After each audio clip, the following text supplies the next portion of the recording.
Autodesk AutoCAD 2022 student version free download tutorial. Go to your browser, search for Autodesk student, then find student and education software. Click this one. I will include this link on the description below. Then click get started.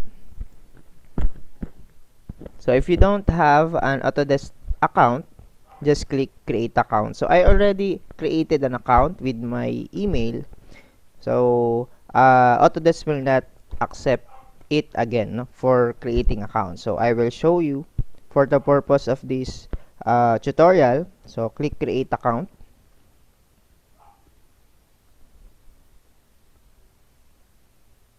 Then fill up these details, country, educational role, student for student, educator for educator. So click student, institution type, university, and include your date of birth. Then click next. Continue filling this up with your first name, last name, and the most important is your email. So your email must be your academic email with the format name at name of school dot edu.ph. Okay, so email with at gmail.com extension will not be accepted in Autodesk. Okay, so make sure your email is the one that provided by your school or institution.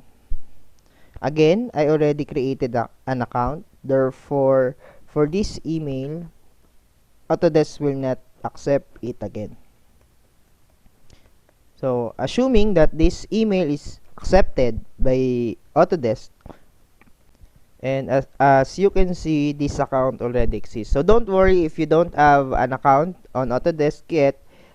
Your email will be accepted and you will see a green check here on this area. So, confirm your email by retyping.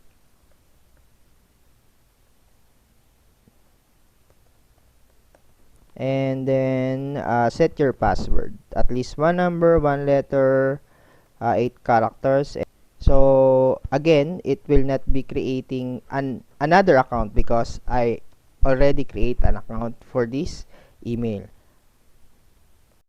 But after you click this create account, you will be forwarded to this new window. So continue to fill up this form. Name of educational institution. So make sure input the full name of your educational institution, not abbreviation or acronym. So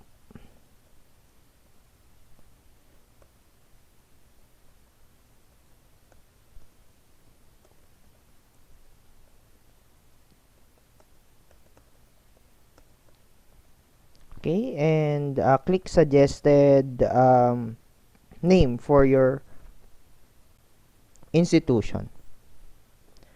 Then enrolled from date. So okay. Then expected graduation date.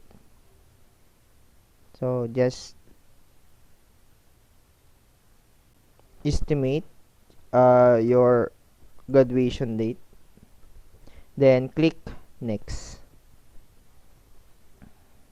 Okay, so account set. Your account is now updated to access Autodesk Education Community. Then check this box to receive electronic marketing. So if you want to receive electronic marketing, just check this box. So continue.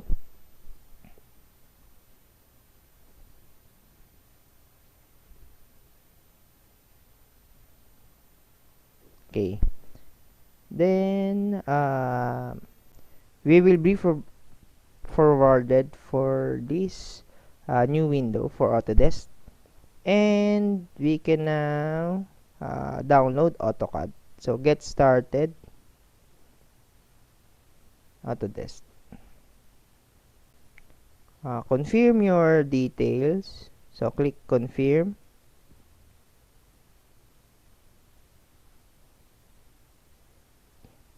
Confirm eligibility with your location institution single sign-on.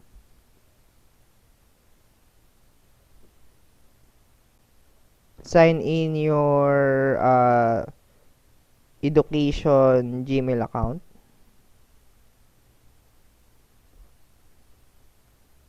Verification pending.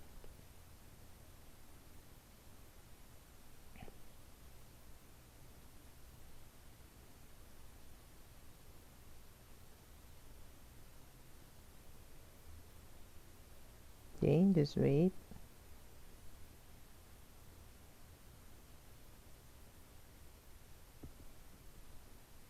You're confirmed. So, on this other tab, Autodesk confirm my email. So, get Autodesk software.